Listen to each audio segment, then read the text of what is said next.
많이 바쁘시고 하셨는데 오늘 이 예배 함께 하셔서 감사합니다. 우리가 앞에 분 보고 앞에 분 보면서 힘내십시오. 주님이 함께 하십니다. 한번 힘내십시오. 주님이 함께 하십니다. 아멘. 주님도 힘내시고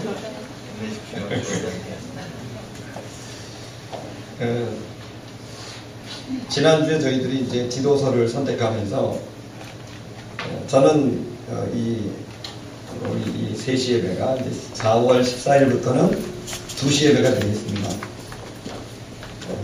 2시 예배가 될 텐데 그 2시 예배를 시작하면서 제가 정말 소망하고 소망하는 건 이 예배가 그리고 발동교회 우리 11시 예배 또 2시 예배 이 예배 이 땅에서 드리는 이 예배가 분명히 저는 그냥 더하는 말이 아니라 하나님의 놀라운 그런 생명과 풍성함을 전하는 샘물이 터지는 그런 예배가 될 것을 믿습니다. 아멘. 저는 지금까지 3번의 개척을 해봤는데 3번 모두 혼자 해봤거든요. 아무도 없이 예배를 드려본 적이 너무 많아요. 혼자 예배를 이렇게 드리는 몇 달이고 혼자 예배 드린 적이 많습니다. 그런데 정말 거기 안에서 중요한 지점은 하나님을 믿는 믿음입니다. 할렐루야. 저는 지금 너무 사람이 많이 이렇게 모여서 이 예배가 시작돼서 좀 당황스럽습니다. 그리고 저는 이제 늘 하나님을 제가 19살에 만났으니까 25년 만으로 25년을 주님을 만났는데 그 기간 안에 주님이 어떻게 일하시는지를 조금이나마 아는 것 같은데 그 일하심에 있어서 매우 중요한 지점은 처음에 사람들이 어떠하냐가 매우 중요합니다. 그것은 종자시기 때문에 그렇습니다. 어떻게 보면 우리가 올해 저는 좀 이렇게 갑자기 뭐가 빵 터지고 그렇게 가끔 되기도 하는데 그것은 어떤 프로그램이나 기획력에서 나오는 게 아니라 하나님이 이 예배, 하나님이 이 사람들이 정말 사람을 살릴 생각이 있고 그리고 이 예배가 정말 사람을 살릴 만한 예배이고 그 변화되는 예배인지 저는 오늘 저희 2부 예배 그 11시 반 예배를 할 때 세례식을 했는데요. 저는 세례식 하면서 늘 이렇게 가슴 벅참이 있는데 세례받는 사람들이 펑펑 울고 아멘 할렐루야 예수 믿는 기쁨을 이루 주체할 수 없을 그 감격을 이렇게 경험하는 걸 이렇게 보면서 하나님께서 정말 이런 일들이 저는 오늘 굉장히 기뻤어요. 왜 기뻤냐면 저도 세례식을 많이 했지만 오늘처럼 그렇게 기뻐한 것도 처음 봤단 말이에요. 춤을 추고 이 일들이 일어날 겁니다. 네. 저는 굉장히 감사한 건 오늘 세례식 예배를 이제 오늘 발령교회 성도님들은 뭐 참석하셨지만 제가 너무너무 하나님께 사인처럼 제가 이제 할 때 제게 계속 하나님께서 마음의 감동을 준 건 앞으로 저런 사람들이 이 땅에 세워지게 될 것이다. 마음을 주셨어요. 오늘 예수님을 태어나서 처음 만난 처음 교회 온 사람들부터 시작을 해서 오늘 나갈 때도 누가 그냥 자기 남자친구 데려왔는데 나가면서 그 여자친구를 잘 만났어요. 그 남자친구 처음으로 태어나서 교회로 왔대요. 태어나서 처음 나가면서 막 울어요. 그래서 제가 처음 교회 왔습니다 그러더라고요. 아주 잘생겼어요.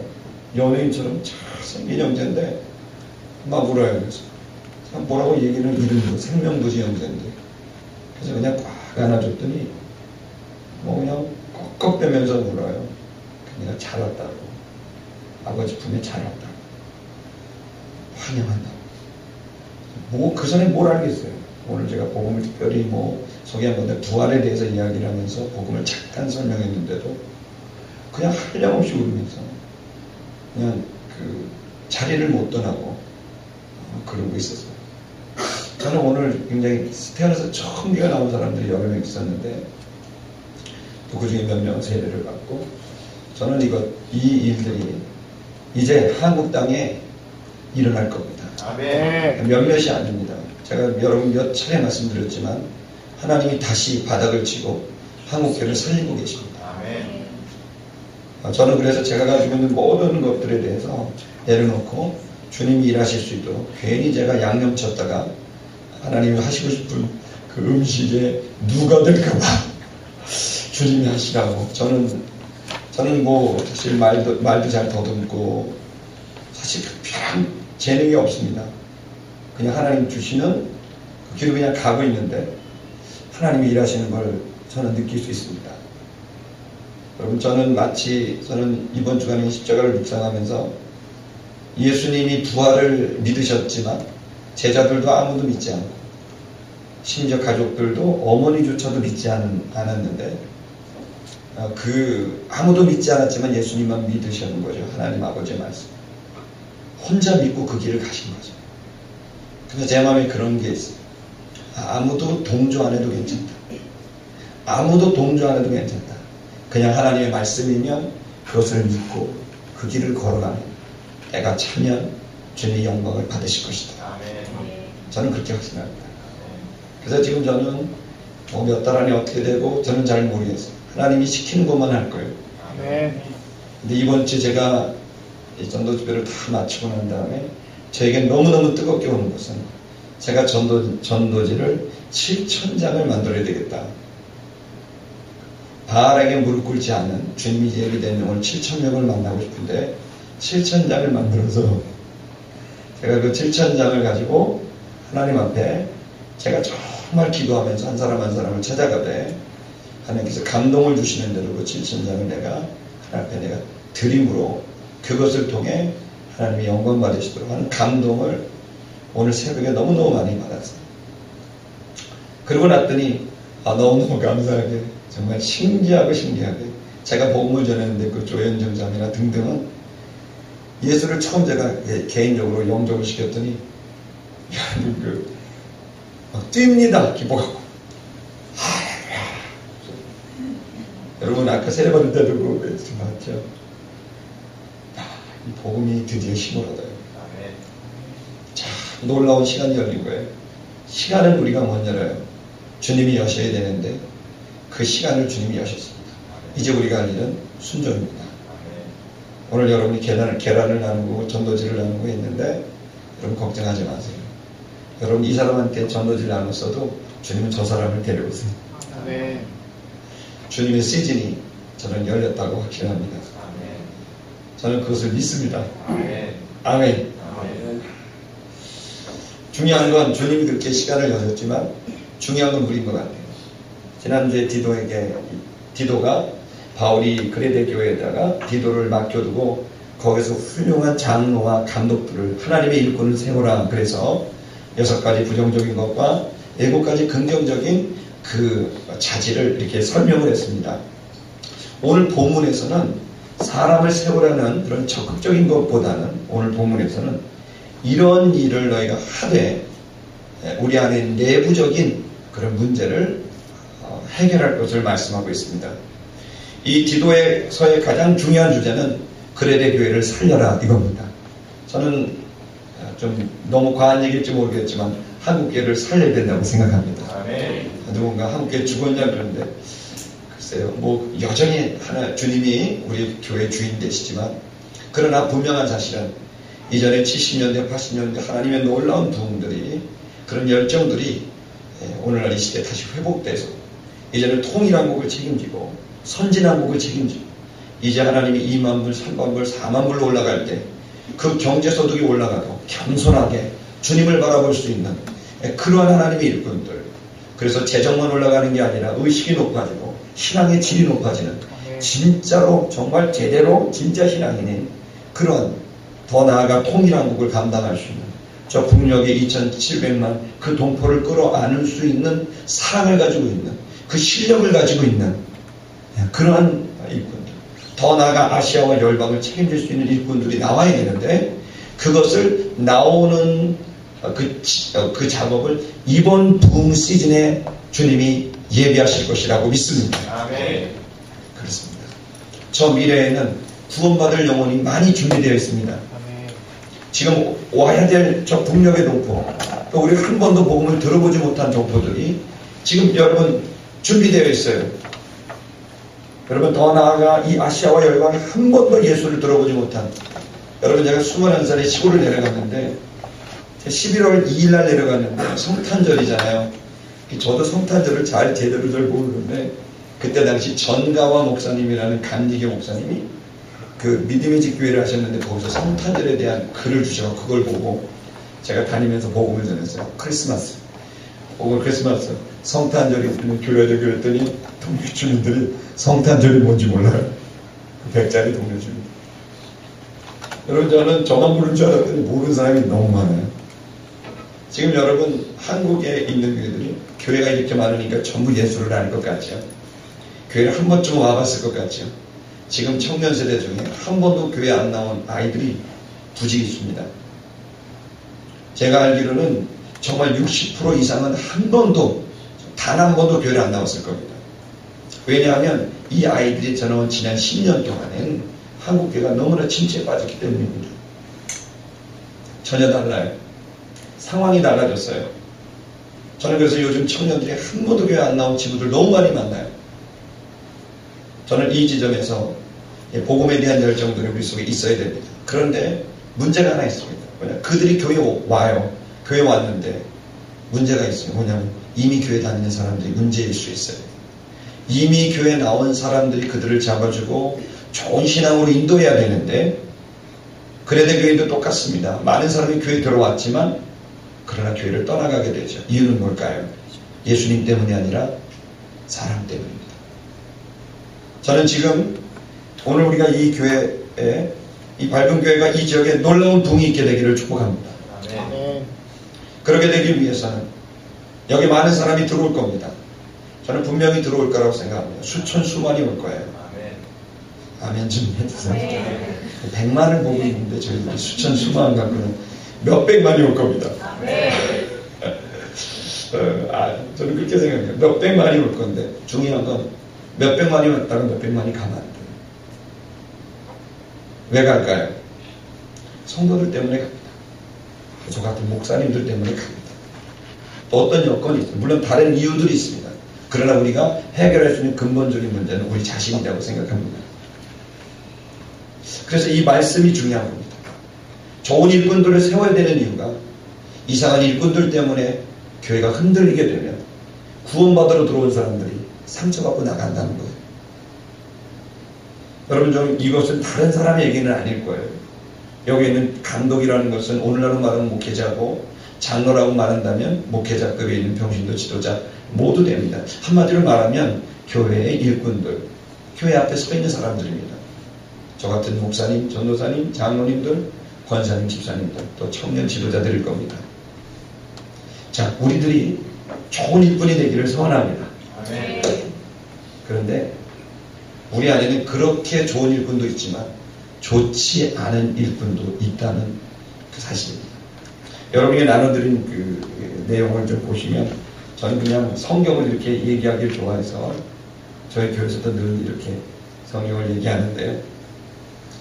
잠깐 제가 이 예배의 메시지를 저에게 이렇게 맡겨주셔서 제가 열심히 전하는 대로 설교했던 방식을 그냥 알겠습니다.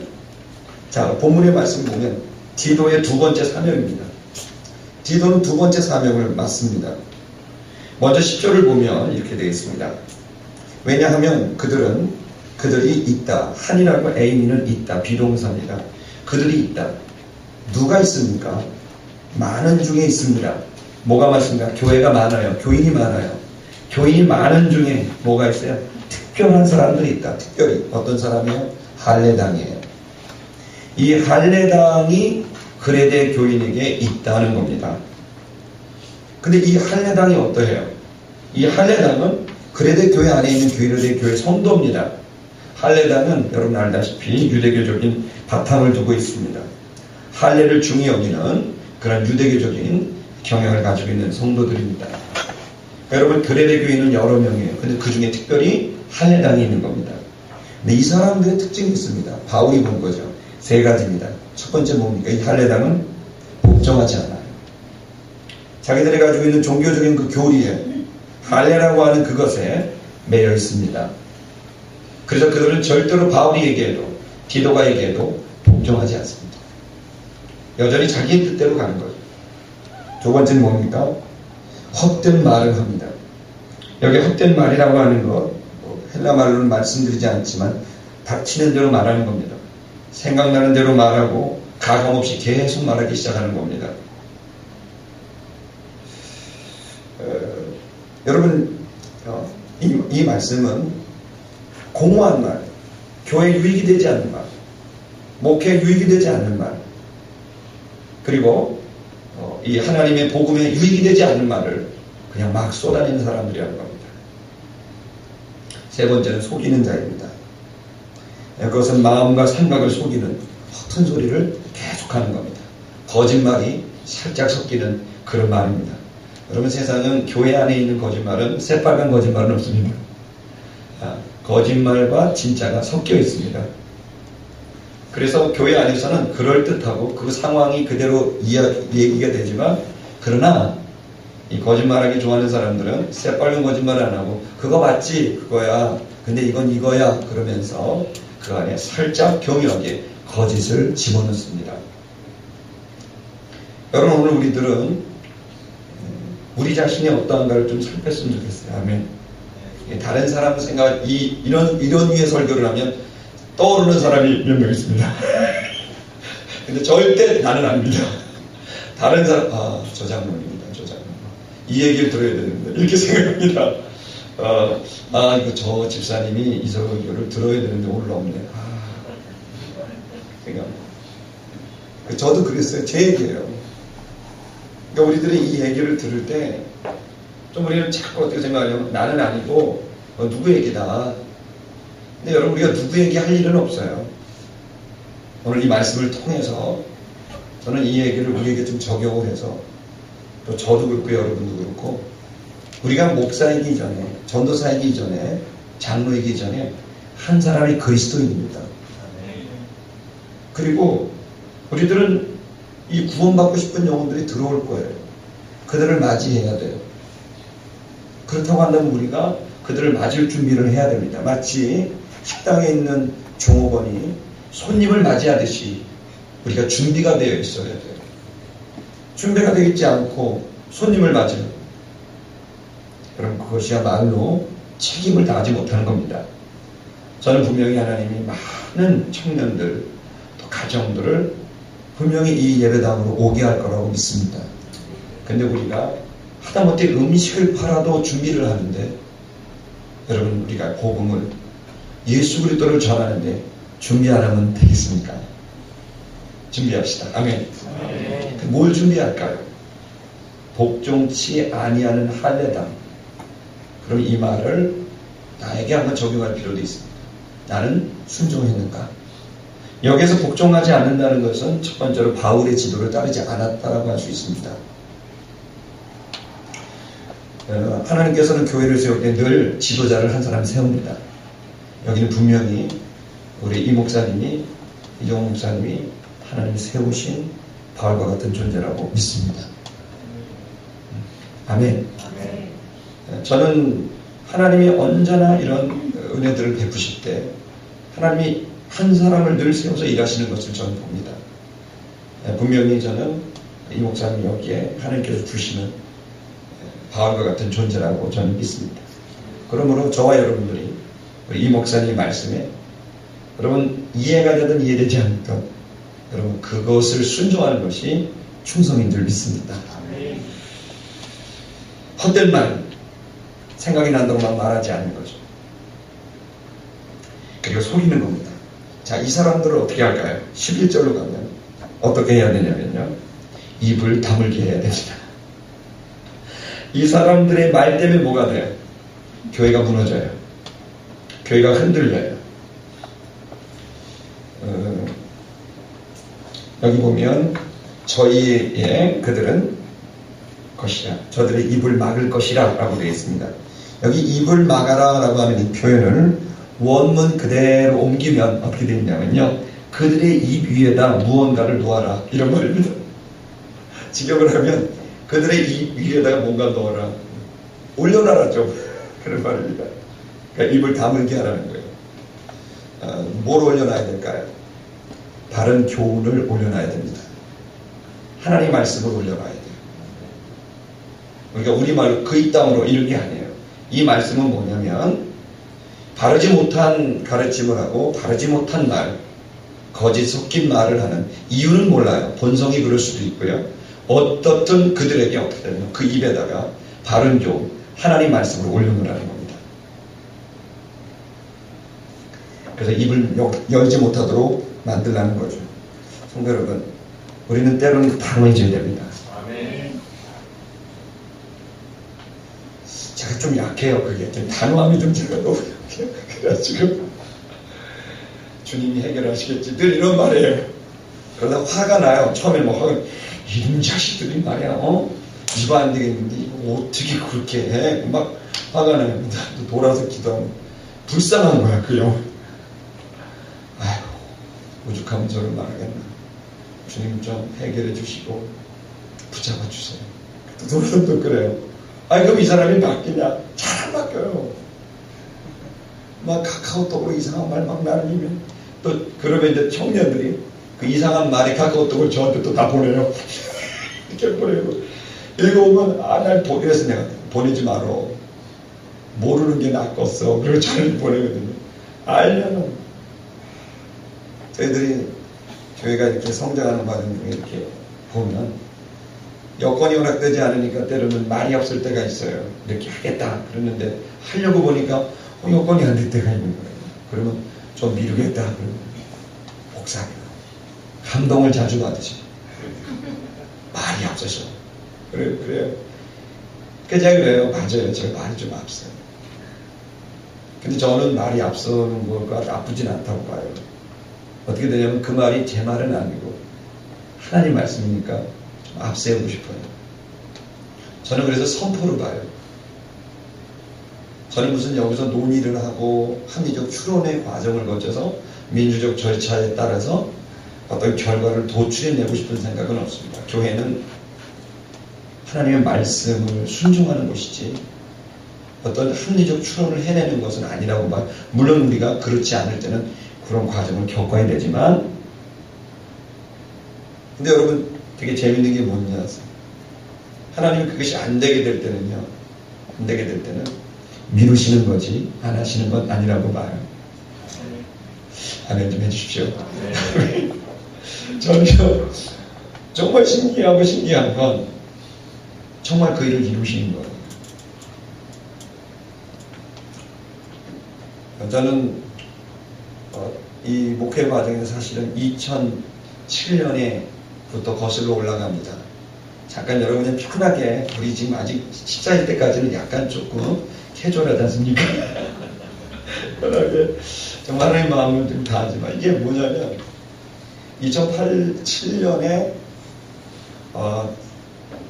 어떻게 보면 저에게 이제 오면서 하나님이 굉장히 놀랍게 2008년에 부흥 100주년이 됐습니다. 사실은 여러분 1907년 부흥돼요. 그 과정에 2004년부터 정말 기도하면서 2007년을 보냈는데 뭔가 잘 안 돼요. 뭔가 우리가 생각했던 것처럼 이렇게 부흥이 일어나고 뻥 터지지 않는 거죠. 그랬을 때 하나님께서 저에게 역대하 7장 14절의 말씀을 주셨고 그 말씀을 통해서 우리의 마음을 낮추시는 시즌이 있다. 그런 마음을 갖게 됐어요. 그래서 그 내 이름으로 일컫는 내 백성이 그 악한 길에서 떠나 경비하고 그리고 기도하고 내 얼굴을 구하면 하늘에서 듣고 죄를 사하고 이 땅을 고치겠다는 이 말씀인데 낮추신다는 말씀에 여러분 히브리어는 알다시피 여러분 접속사 바브라고 연결되어 있어서 연계형이 되면 그것을 동사가 여러 가지가 있지만 연속선상에서 해석을 해야 됩니다. 그러니까 실제로 그 4개의 동사는 1개의 동사와 그 다음에 3개의 동사가 연이어지게 되는 연속선상이 있어야 됩니다. 한마디로 말하면 더 쉽게 말씀드리면 거기에 동사는 사실 악한 길에서 떠나는 맨 마지막 동사고 그리고 낮추고가 맨 앞에 동사인데 첫 번째 동사 낮추고가 하나님께서 이 시대 가운데 열었구나라는 그냥 저의 해석이 있었습니다. 아닌 게 아니라 2007년부터 반기독교 정서가 나오면서 2007년 6월에 그런 마음의 감동을 받았는데 7월 말에 샘물교회 그런 선교팀이 아프가니스탄에서 배형규 목사님, 심성민 형제가 당시 28살의 청년이었고 43살의 청년 담당 배형규 목사님이 순교하셨습니다. 저는 그때 사실은 열방봉 축제라고 영국 웨일즈에 설교 부탁을 받고 그쪽을 가려고 했지만 그들이 피랍됐다는 소식을 들었을 때 이것은 하나님 정말 기도해야 될 일이다라고 생각했고, 그래서 저는 일주일 내내 예배당에서 금식하면서 지하 예배당에서 한 번도 나오지 않고 거기서 그냥 기도했습니다. 그랬는데 돌아가셨어요. 모기장에서 돌아가셨는데 저는 그때 하나님께서 이 대한민국에 순교를 일으키시면서 가장 낮은 순교의 자리, 그러나 가장 높은 순교의 자리, 그 피로, 순교자의 피로 대한민국을, 한국교회를 다시 세우시는구나 라는 개인적인 감동을 받았습니다. 그리고 그때 기도하기로 전념하고 2007년이 지났을 때 2008년에 하나님, 저희가 사도행전을 쭉 말씀을 보는데 하나님 이렇게 감동해. 제가 이제 환상을 거의 안 보거든요. 근데 아주 가끔 보는데 그때 봤어요. 2008년 말에 초에 LED 화면처럼 캄캄한데 2012/2018 그게 딱 보여요. 그러더니 금방 그 뒤에 do right thing, 옳은 일을 행하라, 옳은 것을 행하라.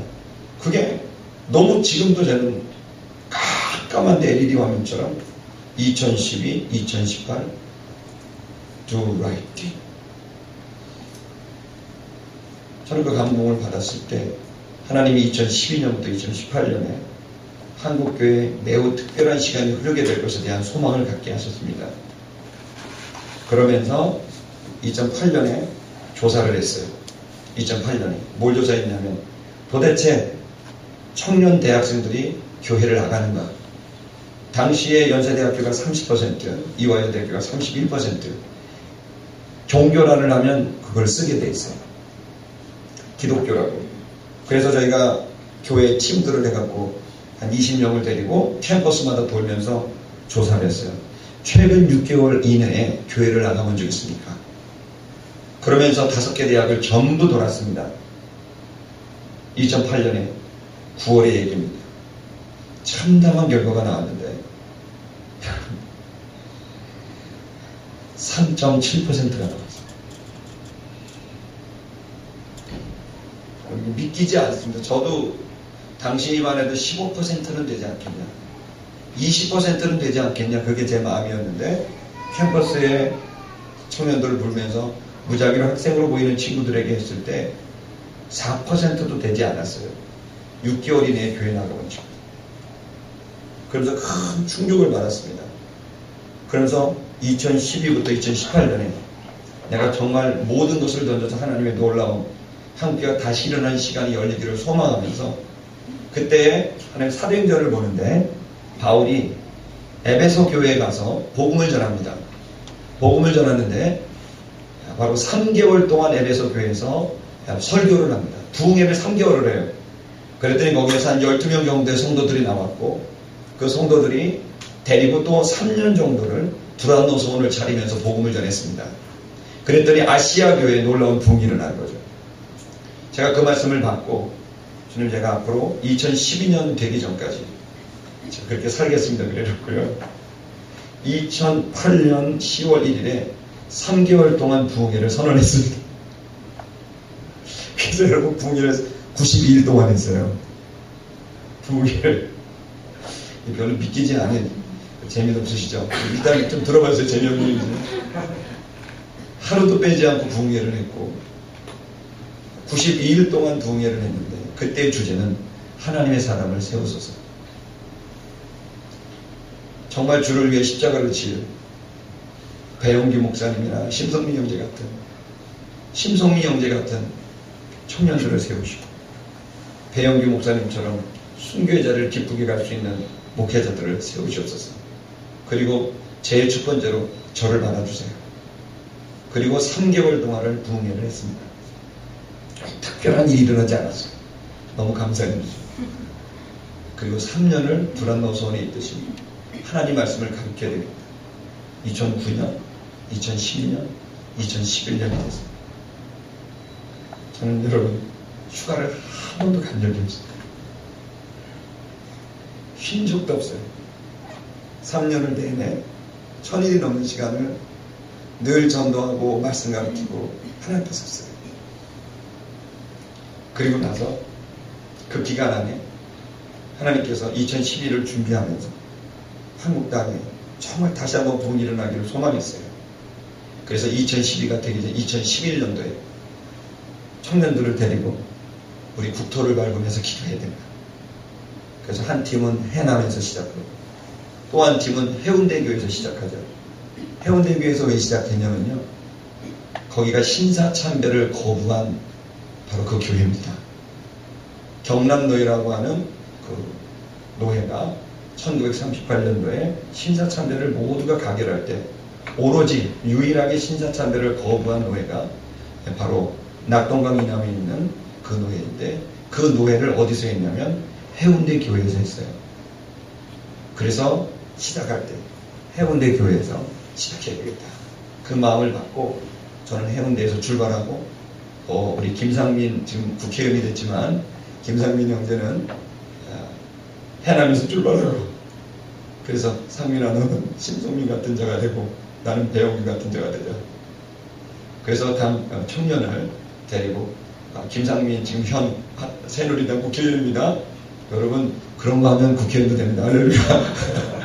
빈털터리 집도 하나도 없는 빚만 몇 억 있는 형제가 그때 당시에 우리 그냥 우리를 던지자. 너는 전라도에서 출발하고 나는 경상도에서 출발하고 카이스트에서 만나자. 그리고 걸어 올라가면서 서울 임진각까지 가면서 기도하자. 그러면서 2011년도에 7월 22일 날 해운대교회 또 땅끝마을에서 출발을 해서 8월 15일에 24일 걸려서 도착을 해서 하나님 앞에 기도했어요. 여러분 제가 쩔뚝거리는 거 보셨는지 모르지만 저는 25년째 26년째 관절염 환자입니다. 고등학교 때 큰 사고가 나서 많은 것들을 잃어버렸습니다. 그런데 하나님이 꼭 하기를 바래서 모두가 말리는데 하나님 큰 은혜를 줬어요. 그래서 2011에 그야말로 약을 이만큼 들고 출발을 했는데 여러분 놀랍게 약을 하나도 안 먹었어요. 아멘 안 하시죠? 아멘 좀 해주세요. 여러분 그냥 저는 제 얘기 그냥 하는 겁니다. 제가 여기까지 오게 된 과정을 우연이 아니라는 걸 말씀을 드리고 싶은 거예요. 그러면서 국토대장정을 기도하면서 기도대장정을 마치고 났는데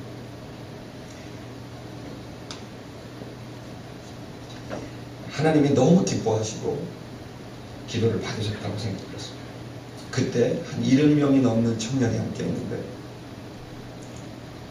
저들 함께한 사람들 모두 임진각 그 종 앞에서 한낮 햇빛이 쨍쨍 비는데 앞이지만 하나님 향해서 감사의 눈물을 흘리면서 맞았습니다. 근데 여러분 그때 가장 중요한 기도가 우리 통일에 대한 기도를 했습니다. 근데 여러분 너무 공교롭게도 그 해에 김정일이 죽었습니다. 저는 몰라요. 우연이라고 생각 안 합니다. 그리고 2000년에서 바로 청년이 북한의 지도자가 됩니다. 공교롭게도 28살짜리 김정은이라는 청년이 지도자가 되는 이상한 일이 벌어진 거죠. 이제 그 청년을 위해 기도하고 있습니다. 그런데 2012년이 되면서 굉장히 은혜들이 많이 있었습니다. 그리고 두 번째 한국 교회를 위해서 기도했습니다. 2012년에 또 한 번 국토기도대장정을 작년에 했어요. 똑같은 방식으로 이번에는 쭉 경주한 사람도 있지만 기도를 해서 참여한 사람이 거의 170명 정도가 참여를 했습니다. 그리고 제가 서원한 것은 올해 하나님께 서원을 해서 올해도 7월 24일 날 해운대기를 출발해서 8월 15일까지 옵니다. 주일은 괜찮습니다. 토요일 저녁에 또 차 타고 올라오면 3주만 그렇게 하면 됩니다. 그래서 기도하게 됩니다. 근데 2012년에 저는 정말 하나님께 기도했는데, 한국교회에 기도했는데 정말 신기한 일이 벌어졌어요. 2012년이 지나고 올 초죠. 작년에 2012년도 가을에 신기연이라는 단체가 만들어졌어요. 신촌에. 근데 여러분 저희만 그런 줄 알았더니요. 안산도, 부산도, 대전도요. 너무 놀랍게 작년에 그 지역에 청년 목회하고 있는 분들이 연합회가 청년 목회하고 있는 지역들마다 너무너무 놀랍게 그런 연합회들이 다 만들어진 거예요. 경희대, 외대 있는데도요. 거기가 강북 모임이 완전히 도산이 됐다가 작년에 다시 회복을 했어요. 올 초에 신기한 우리 목사님들하고 청년의 목사님들하고 같이 있다가 올 초에 큰 교회 작은 교회 생각을 하면서 얘기를 했어요. 교회들 어떻게 되냐고. 저희는 교회 좀 잘 돼. 우리들이 동정업계에 약간 좀 경쟁의식이 있습니다. 동정업계라. 근데 물어봅니다. 저는 좋은 의미에서 물어봅니다. 여러분 너무 놀랍습니다. 참 좋은 교회, 지금은 이제 밝은 교회죠. 뿐만 아니라 여러분 지금 신촌에 있는 우리 신기한 연결되는 모든 교회가요 다 부흥이 있어요. 아멘 안 하십니까? 네. 저는 하나님의 시즌이 열렸다는 얘기를 하는 거예요. 지금은 되는 시즌이에요. 뿌리면 돼요. 전도하면 전도가 돼요. 열렸어요. 저는 열렸다고 봐요. 저는 제가 이번 부활절도 마찬가지지만 제가 그 기간 안에 하나님이 열렸다는, 우리 청소년도 우리 여기 청소년 우리 하는 우리 전사님 와 계시지만 여러분 청소년도 열립니다. 다 열립니다. 이제 저는 이것이 어떤 뭐 허무맹랑한 허탄한 어떤 그냥 뭐 감이다 이런 게 아니에요. 저는 아주 실제적인 팩트를 말하는 겁니다. 신촌에 있는 모든 교회 청년대학부가 성장했습니다. 숫자가 크게 되고 작게 되고, 여러분 그전에는 몇몇 교회를 제외하면 다 마이너스였어요. 그래서 연합회도 만들어진 거예요. 그런데 여러분 너무너무 놀랍게 이제는 모든 교회가 다 늘어났어요. 너무 기쁜 거예요. 되는 거예요. 죄가 관영하지만 그만큼 빛은 더 빛을 바라고 있습니다.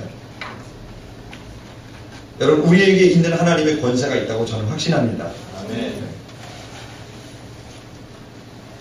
저는 이런 즈음에 정말 교회를 다시 한번 다지고 다져야 된다고 생각하는 것, 이 처음 시작하는 우리들이 어떤 의식으로 시작해야 되는가. 저는 여러분 오늘 여기 디도에게 부탁한 거죠. 저와 여러분이 좋은 일꾼 되기를 바라고, 두 번째는 이상한 자들이 와서 교회를 흔드는 일이 없도록 우리가 단호해질 필요가 있다는 겁니다. 네. 자, 11절 보죠. 그들 입을 막았습니다. 이유가 있습니다. 왜 그들을 막아야 될까요? 무너뜨리기 때문이고 더러운 이득을 위해서 마땅하지 않은 것들을 가르치기 때문입니다. 그들에게 숨겨져 있는 욕심들이 있다는 거예요. 자, 첫 번째는 그들은 가르쳤습니다. 어떤 걸 가르쳤습니까? 11절 이런 자들은 가르쳤는데 어떤 것을 가르쳤어요? 어떤 것입니까? 마땅하지 아니한 것을 가르쳤습니다. 왜요? 더러운 이득을 취하려고 마땅하지 않은 것을 가르치고 있다는 겁니다. 그들은 그들의 기득권, 그들의 소유욕, 그들의 숨겨진 욕심, 겉으로는 거룩하게 포장하지만 속으로는 숨겨져 있는 그들의 욕망이 있었던 겁니다. 이기적인 이익, 디모데전서 6장 5절에 나와 있는 바로 이기적인 이익을 위해서 탐욕스러운 거짓 선생들이 있다는 겁니다. 여러분 이것을 가르치지 말아야 되고 가르쳐서는 안 될 것을 가르치는 이들, 왜 그렇게 할까요? 그것은 바로 그들이 가지고 있는 욕심 때문입니다. 이 거짓 선생들이 욕심 때문에 가르치기 때문에 그렇게 하지 못하도록 막으라는 겁니다. 두 번째는 뭐냐면 온통 집들을 엎어뜨리기 때문에 그렇게 가르치면 어떻게 돼요? 온 집이라는 게 무엇입니까? 교회를 말합니다. 온 교회를 뒤집어 버린다는 거예요. 뒤엎어 버린다는 겁니다. 성도 여러분, 막아야 됩니다. 이상한 말하는 사람들 하지 못하도록 진리를 그 입에다 둬야 됩니다. 이 일을 해야 돼요, 여러분. 단호해져야 돼요. 여러분, 여호수아가 가나안을 정복할 때 거대한 여리고는 무너뜨렸지만 아이성은 무너뜨리지 못했어요. 그것은 무엇입니까? 아간이 있었기 때문입니다. 여러분, 지금 우리들이 하나님의 귀한 일을 할 때 여러분, 그것이 부교육자가 될 수도 있고 장로님이 될 수도 있고 집사님, 청년들이 될 수도 있습니다. 저는 이 시점에서 이 허망한 이야기들, 교회 공동체를 흔드는 이야기들을 여러분이 들었을 때는 여러분들이 막아야 됩니다. 아멘. 아멘. 아멘. 우리 자신도 그렇게 하면 안 됩니다. 그러면서 그들은 교회를 생각하는 척 할 겁니다. 교회가 이렇게 하기 위해서 이런 교회가 되기를 꿈꾸지 않니? 그러면서 비난을 할 겁니다. 그리고 가르쳐서는 안 될 것들에 대해서 자기의 생각들과 자기의 의견들을 이야기하면 마치 그것이 진리이냐 얘기할 겁니다. 그 입을 막아야 합니다.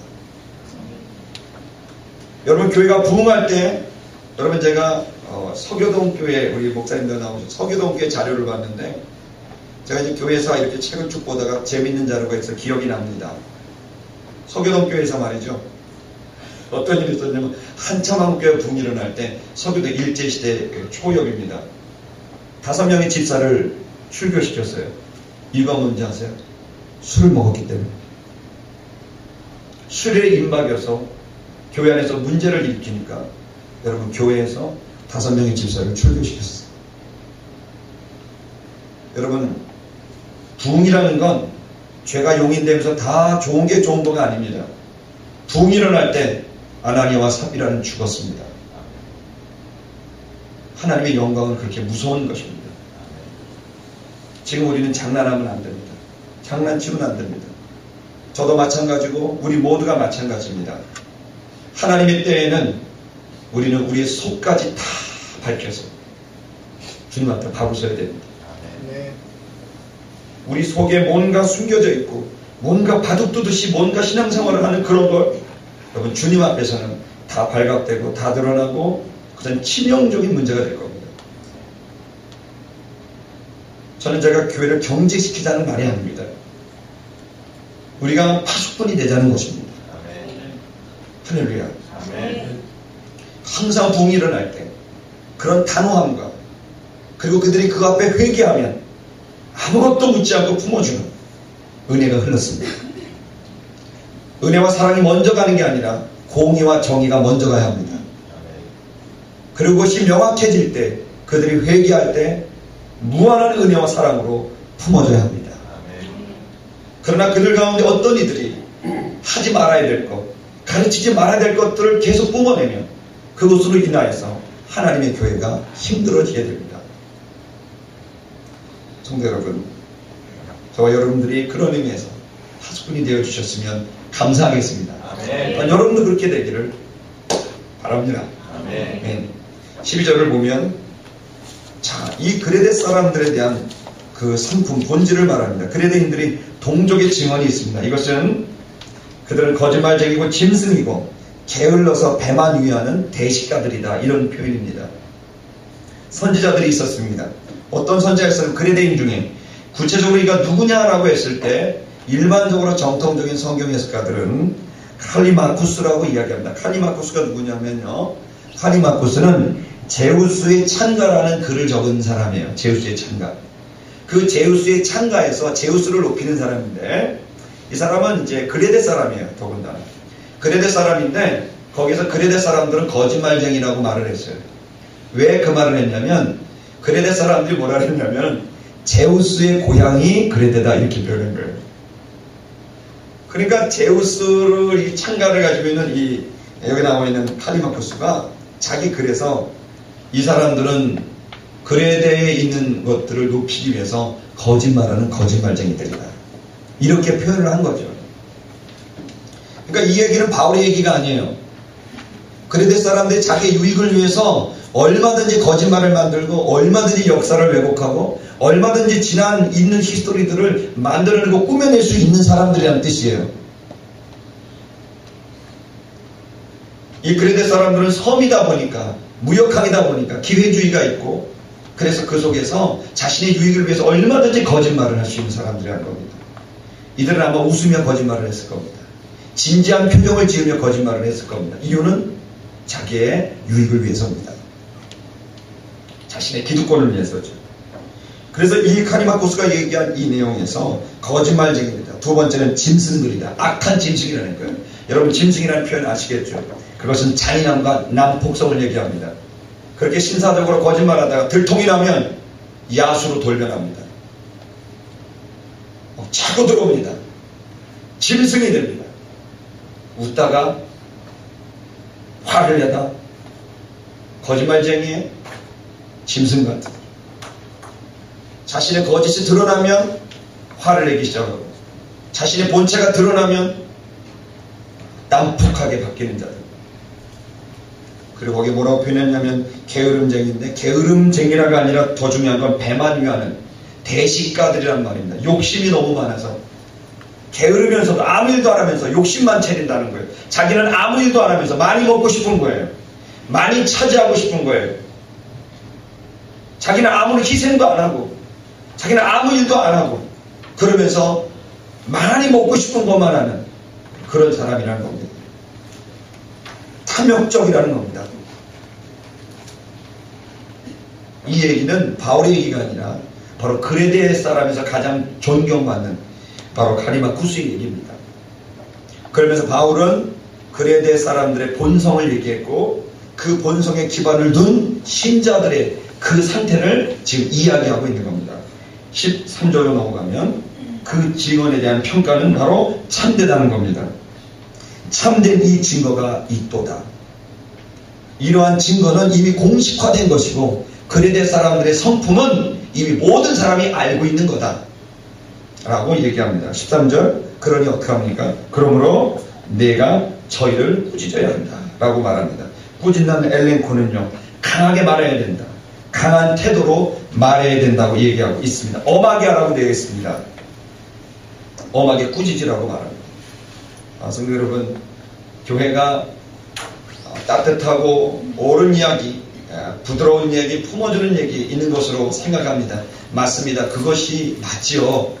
그러나 죄에 대해서는 무서워져야 합니다. 최근에 제가 청년 목회를 하다 보니까 청년들 사이에 많이 번번이 일어나는 게 뭐냐면 성적인 문제예요. 지금 동거가 뭐가 잘못이냐? 뭐 드라마는 뭐 다 동거 얘기 아니에요. 연예인들 전부 애 가지고 혼수품이 아니라면서요. 뭐 그럴 말이 있을 정도로 이미 결혼을 한 사람들은 그야말로 외도 사랑이다. 이게 현실의 문화입니다. 여러분 예수 안 믿는 친구들이 올 때는 그런 기본적인 의식을 갖고 들어오니까 교회 안에서 그것이 문제가 안 되는 경우들이 있어요. 사실 제가 교인들 앞에서 다 얘기하지 않지만 그러나 그런 문제들이 너무 많습니다. 돈 문제. 여러분 이런 문제는 청년 목회하면서 늘 가지고 있는 문제인데 여러분 지금은 너무 그런 것들이 많아요. 근데 저는 그런 부분에 있어서 또 거짓말하는 기회주의적인 그런 모습들도 있습니다. 여러분 그래서 제가 청년들이요 멀리서 보면 되게 목사님은 따뜻하고 부드럽대요. 할렐루야. 할렐루야. 감사합니다. 옛날에 멀리서 봐도 무서웠다 그랬거든요. 근데 주님이 저를 많이 이렇게 쉬어주셔서 부드러워진 것 같아요. 근데 죄가 나오면 저는 불편합니다. 멀리도 아닙니다. 지난주에도 남녀 청년을 두고 제가 너무나 단호하게 얘기했습니다. 그러다 망한다. 죄가 너에게 틈을 탔다. 난 분명히 너에게 말하는데 갈라지든지 아니면 결혼을 하든지 책임 있게 해야 된다. 분명한 건 지금까지 너희가 보인 행동은 분명히 잘못된 거다. 난 죄가 아름다운 게 들어오기를 원치 않는다. 몰랐다면 모르겠지만 안 이상 난 너희 부모에게 얘기해야 되고 내가 안 이상 분명히 너에게 책임 있는 행동을 요구한다. 오늘 저녁까지 답을 주기로 했어요. 어떤 답이 오든지 저는 여러분 하나님의 교회가 정말이 주님의 몸된 교회가 제가 덕지덕지 붙은 그런 교회라고 생각하지 않습니다. 지금은 한국교회는 단호해져야 합니다. 거짓과 탐욕과 성적인 것들에 대해서 지금은 싸워야 합니다. 멀리 가서 싸울 게 아니에요. 교회 안에서 싸워야 돼요. 교회 안에서 이 교회를 지켜야 돼요. 우리도 더러운데 너나 잘해. 그치, 나도 잘할 건데 너도 잘해야 되는 거거든. 우리는 서로를 잡아줘야 돼요. 우린 모두가 죄인이고 죄에 대한 가능성을 갖고 있는 사람들입니다.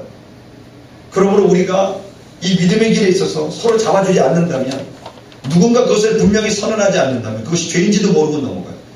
그리고 이 성적인 문제에서 너무 놀라운 건 그 자매 우리 교회에 와서 세례를 받았는데 예수를 믿었는데 그 자매가 그 문제가 죄가 아니라고 생각하고 있었어요. 제가 명확히 말했어요. 그건 죄다.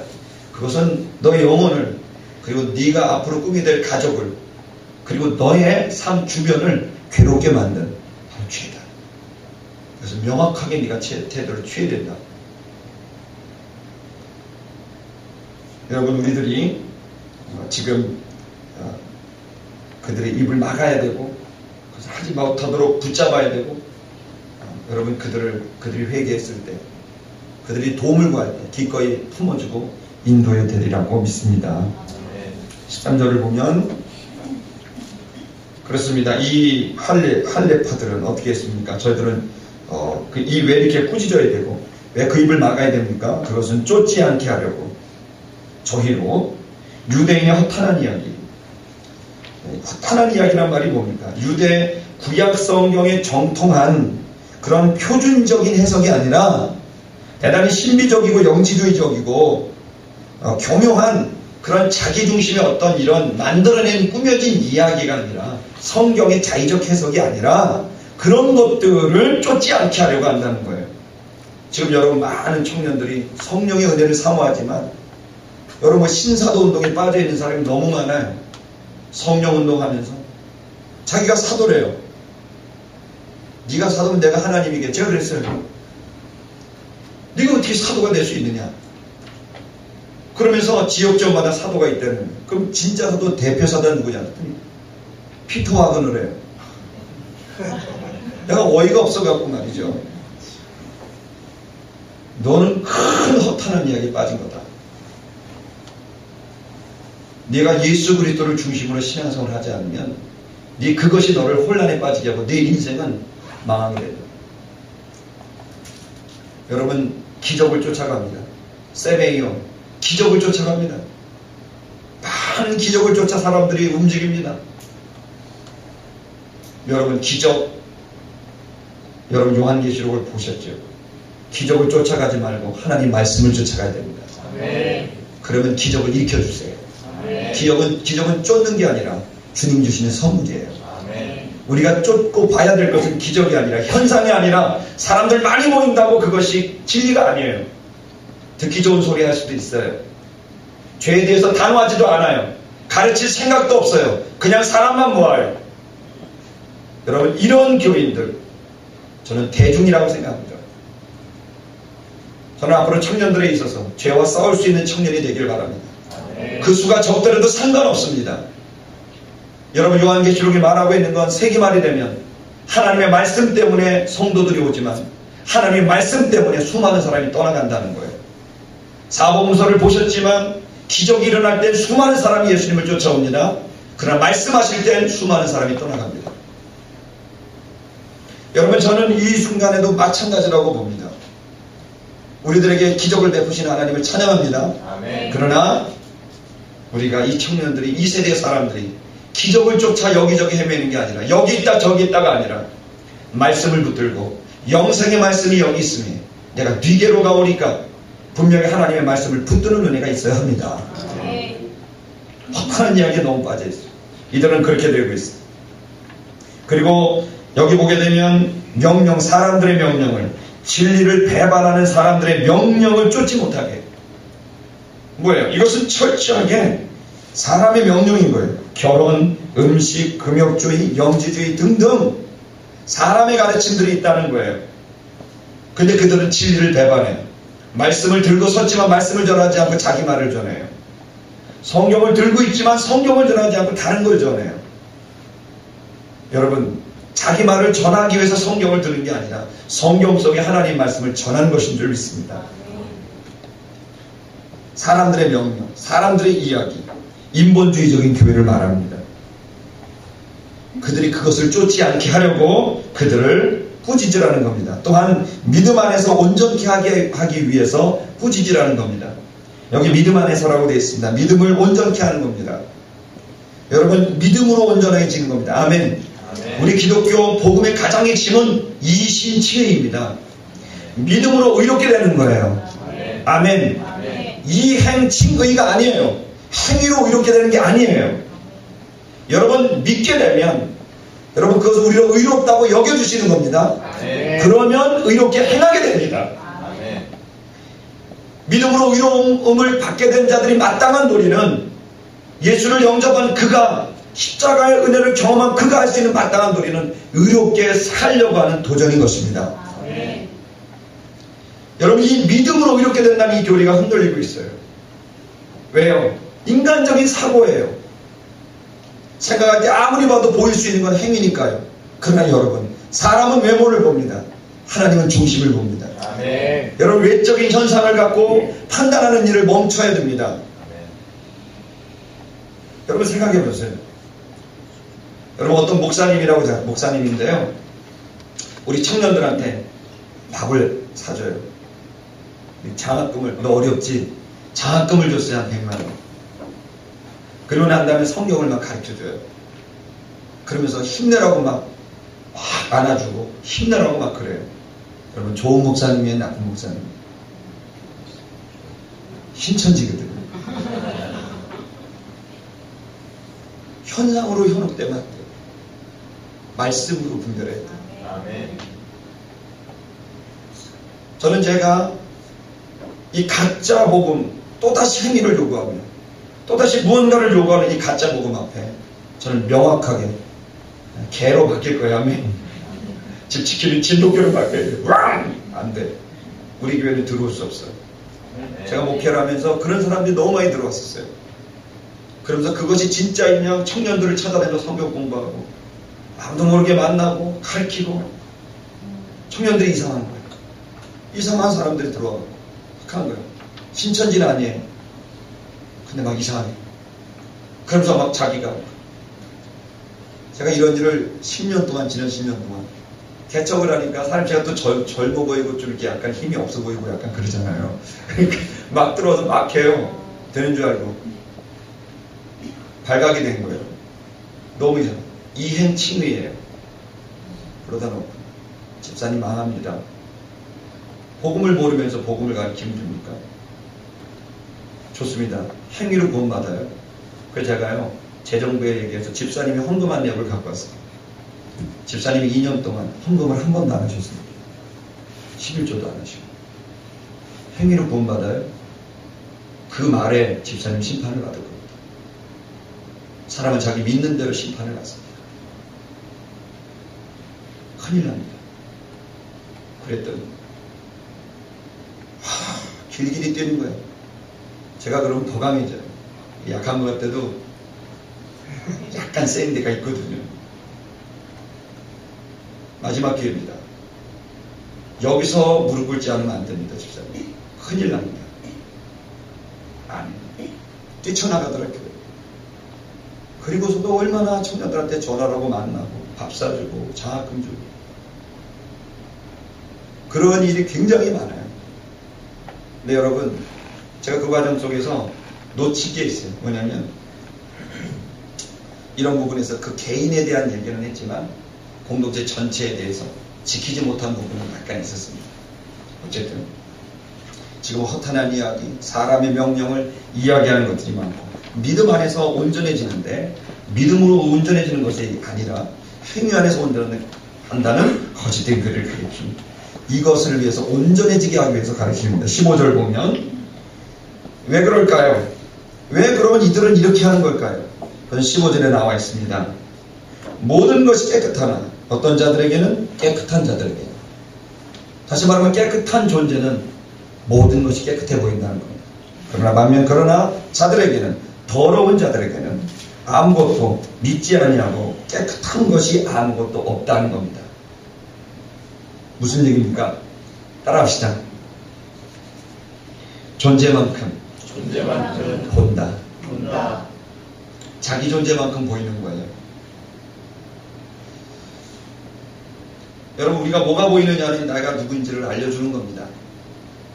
여러분에게 희망이 보이고 소망이 생기고 할 수 있다는 믿음의 용기가 보인다면 여러분 안에는, 여러분의 존재는 성령으로 충만한 겁니다. 아멘.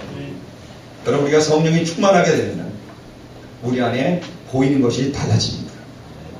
하나님 일을 해야 될 것이 보이고, 죽어가는 영혼이 보이고, 감당해야 될 사명이 보이고, 또 그 속에서 절망적인 상황이지만 희망이 보이고, 상황은 너무 어렵지만 주님 주시는 믿음으로 가겠습니다 라고 하는 믿음의 담대함이 나옵니다. 그러나 여기에 자기 존재가 그러하지 못하면 내 마음이 무너지고 내 영혼이 성령 충만을 잃어버려서 내 영이 허탄한 것으로 가득 차 있으면 다 부정적으로 보이고 안 되는 것으로 보이고 비난이 쏟아지고 그렇게 되는 거예요.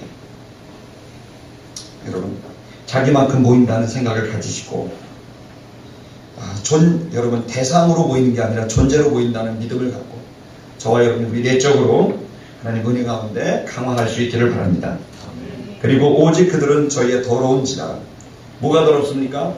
왜 그런 일이 벌어지느냐? 그들의 내면의 문제라는 겁니다. 두 가지의 문제죠. 첫 번째 뭡니까? 마음, 누스, 그리고 양심, 슈테이데시스입니다. 양심과 그리고 마음이 문제가 있다는 거예요. 그들은 근본적인 문제를 안고 있는 자들이라는 거예요. 그들은 평생 그렇게 비난하며 평생 교회를 흔들며 그러면서 지나는 근본적인 문제가 있다는 겁니다. 그들의 의지와 생각이 실천적 이성인 누스, 마음이 문제가 있고, 그리고 도덕적 평가와 그리고 출처의 원천이 되고 있는 양심이 더러워진 상태가 됐다는 겁니다. 여러분, 이 문제를 해결할 방법은 회개하여 성령의 불로 태워져야 됩니다. 물리적 변화가 아니라 화학적 변화가 일어나야 되는 거예요. 여기에서 벗어날 수 있는 길은 그 방법밖에 없어요. 성령이 우리를 바꿔야만 가능합니다. 그러나 이들은 그럴 기회를 얻지 못했을 때 그들의 마음과 양심이 더러워진 상태입니다. 16절. 그렇게 되니 그들은 어떻게 합니까? 이중적인 신앙생활을 하고 있는 겁니다. 결국 양심과 생각은 더러운데 그러나 그들은 지도자이니 이중적인 삶을 살아가고 있고, 그러면서 양심과 생각이 잘못됐으니 더러운 이득을 취하는 숨겨져 있는 의도가 있는 겁니다. 하나님의 영광을 위해 하는 게 아니에요. 하나님 때문에 하는 게 아니에요. 예수님 때문에 하는 게 아니에요. 자기의 이득, 내가 이걸 하면 뭘 얻을 수 있다, 내가 이걸 하면 뭔가를 취할 수 있다, 내가 이걸 하면 이것을 놓치지 않고 나는 계속 그것을 누릴 수 있다라고 하는 하나님 때문이 아닌 내적인 욕심 때문에, 여러분, 그것 때문에 하나님 일을 하고 있다는 겁니다. 여기 보면 저희가 하나님을 시인한다고 되어 있습니다. 하나님을 안다고 주장하고 하나님을 시인합니다. 그러나 저희가 부인합니다. 뭘로 부인합니까? 행위로는 부인합니다. 그들은 어떤 자들입니까? 저희는 가증한 자이고 복종치 아니하는 자이고 그리고 버리는 자입니다. 뭘 버립니까? 모든 선한 일은 버립니다.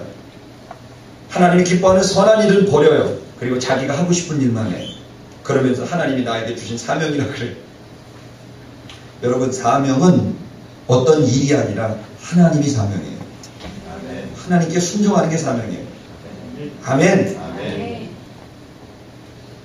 여기 있는 것처럼 가증한 자입니다. 여기 가증하다는 표현이 부델 리크토스입니다. 리크토이. 이건 뭐냐면 역겹게 한다는 거예요. 그러면 하나님 볼 때 역겹다는 겁니다. 복종치 않습니다. 그리고 선한 일을 버립니다. 여러분, 이런 자들이 있을 수 있다는 겁니다. 여러분, 저는 있을 수 있다고 확신합니다. 이제 교회가 부흥하게 될 겁니다. 아멘. 아멘. 저는 이미 또 오늘 또 말이 앞섭니다. 할렐루야. 몇백만 명이 올 겁니다. 아멘. 주님 제 말을 예정입니다. 주님 몇백만 명이 올 겁니다. 아멘. 그런데 이상한 사람도 올 겁니다. 여러분 이때 좋은 일꾼을 세우는 일도 중요하지만 여러분 이상한 자들을 그들의 입을 막는 일도 중요합니다. 제가 2011년입니다. 위도업을 마치고 하나님 앞에서 기도를 하는데 한 장로님이 저를 불러요. 뭐 그냥 말씀드릴게요. 녹화되나요 혹시? 지금 설교 녹화되나요? 네, 그럼 잠깐 임명으로 아주 훌륭한 장로님입니다. 그 장로님이 저를 부르더니 사무실로 오라 그래서 강남 사무실 갔어요. 장로님 저를 앉혀놓고 목사님 이거 캠퍼스 어떻습니까? 제가 그때 한참 기도할 때라 많은 기도가 필요하고 헌신자들이 필요합니다. 네, 문제가 있는데 너무나 반기독교적인 영상물과 글들이 인터넷상에 너무 많아서 스마트폰으로 애들이 열자마자 반기독교 정서가 있고 그 뒤에는 뭔가 있는 것 같습니다. 왜냐하면 여러분 제가 체크를 해봤어요. 꼭 반기독교 정서가 있는 그 글은요 언제 있냐면 토요일에 나와요. 꼭 메인에 떠요. 토요일만. 희한한 거예요. 근데 2주마다 떠요. 그 낯을 찍겠더니 그 제가 원래 운동권이었더라고요. 여기 전략 이런 거 너무 잘 쓰고 이상 있다. 있다. 그래서 이게 도대체 누구냐 아이디 추적을 하고 싶은데 근데 마침 그 장로님이 법률적으로 탁월하신 분이에요. 장로님에게 장로님 사실은 제가 이걸 발견했는데 있습니다. 누군가가 수년 동안 의도적으로 2주에 한 번 글을 올리는데 많은 사람이 거기에 팔로워가 돼서 이것이 메인에 뜹니다. 기사화가 되고 그것이 미디어에 올라가고 있습니다. 저는 이것은 분명히 이걸 밝혀야 됩니다. 근데 뭐 다른 얘기도 했지만 이것은 판의 문제예요. 전체적인 판의 문제인 거예요. 기독교를 아주 파렴치한 종교로 만드는 판을 누군가가 깔고 있는 거예요. 그랬을 때 장로님하고 그 얘기를 하고 또 몇몇 분들이 동의를 해가지고 몇 달 동안 6개월 정도로 저에게 청년들도 함께 하면서 그리고 그들에게 거액의 연봉을 월 그 봉급을 주면서 싹 다 뒤졌습니다. 그리고 24,000개 이상의 동영상과 글을 네이버에 요청해서 지웠습니다. 그리고 그 중에 IP 추적을 전부 했는데, 아이디 추적을 했는데 10여 명으로 압축됐습니다. 6개월 동안 지리멸렬한 싸움을 훌륭한 청년들, 스마트한 청년들이 싸워서 촉발했습니다. 70%의 동영상과 글은 가짜였고 배우는 신천지였습니다. 형사고발했습니다. 위임장을 놓고 대형교회 목사님이 파리에 무슨 여인이 있고 어디에 뭐가 있고 다 거짓말입니다. 저희들이 그 과정을 하면서 더 문제는 그 자료를 기독교인들이 믿고 있다는 거예요. 여러분 악한 자들이 있어요. 신천지일 수도 있고 그 외일 수도 있어요. 여러분 그 과정 중에 그 지리멸렬한 싸움들이 지금도 소송이 진행되고 있습니다. 그러나 여러분 감사한 게 그랬더니 어떤 일이 벌어진 줄 아세요? 인터넷을 뒤져보세요. 이제 그런 글들이 거의 없어요. 그러나 지금도 뭔가 형사고발되고 이런 건 계속 올려요. 그놈들이. 그러나 그건 어쩔 수 없어요. 실제 사건이 해주 있으니까 지금은 거짓말하기가 어려워요. 여러분 싸워야 합니다. 그냥 내버려두고 하나님이 해결하겠지. 여러분 그것이 믿음이 좋은 것 같지만 어쩌면 우리가 싸우지 않는 일일 수도 있습니다. 저는 우리 성도 여러분에게도 분명히 말씀드리고 싶어요. 처음에 늦게 가더라도 여러분 그야말로 종자씨가 나와야 돼요. 아멘. 저는 부흥은 X는 Y자승 혹은 Y는 X자승으로 올라간다고 생각합니다. 처음엔 느리게 가지만 하나님의 때가 되면 변곡지점이 나옵니다. 이게 기간지만 변곡 지점이 나오면 급속도로 인해서 한 번 설교에 3,000명, 5,000명이 돌아옵니다. Why not? 왜 일어나지 않겠습니까? 지금은 3,000번, 5,000번 설교에 한 명 돌아올까 모르겠지만 그때가 되면 한 번 설교에 3,000명, 5,000명 돌아오는 역사가 일어나지 않겠습니까? 아멘. 우리는 경험이 있습니다. 70년대, 80년대 대형 부흥집회, 전도집회를 보면 3,000명, 5,000명이 주기로 돌아오는 걸 경험했습니다. 저는 또 일어날 수 있다고 믿습니다. 아멘. 우리 이 밝은 교회, 저는 이제 이 예배를 아름다운 교회 이름을 다 뺄 거예요. 할렐루야. 아멘. 아멘. 여러분 다 밝은 교회 오신 겁니다. 아멘. 아멘. 아멘. 밝은 교회 2부 예배 부흥할 겁니다. 아멘. 1부 예배도 부흥할 거예요. 아멘. 제가 오늘 광고를 했어요. 번째. 사람들이 너무 많은 거예요. 자리도 없는데. 제가 그랬어요. 밝은 교회 가라고. 목사님 좀 잘했죠. 거기 가서 사모님 도와드리고 함께 하죠. 개교의주의가 저는 문제라고 봅니다. 모든 교회는 주님의 교회입니다. 아멘. 네. 하나님이 이 밝은 교회를 부흥케 하시고 또 저는 그러면 아름다운 교회도 부흥할 거라고 믿습니다. 아멘. 이 땅 교회가 부흥할 겁니다. 네. 그 속에서 어둠의 권세가 올 때 여러분들 빛의 파수꾼들이 되어주세요. 네. 기도하겠습니다. 하나님 아버지 감사합니다. 디도에게 맡긴 사명이 교회를 지키고 살리라는 것인데 하나님 먼저 좋은 일꾼도 세워지는 것도 중요하지만 이 거짓 선생들을 막아서는 일도 중요하다고 믿습니다. 하나님 아버지 죄에 대하여 탄환 밝은 길 우리 공동체 되게 하여 주시기를 기도합니다. 예수님 이름으로 기도했습니다.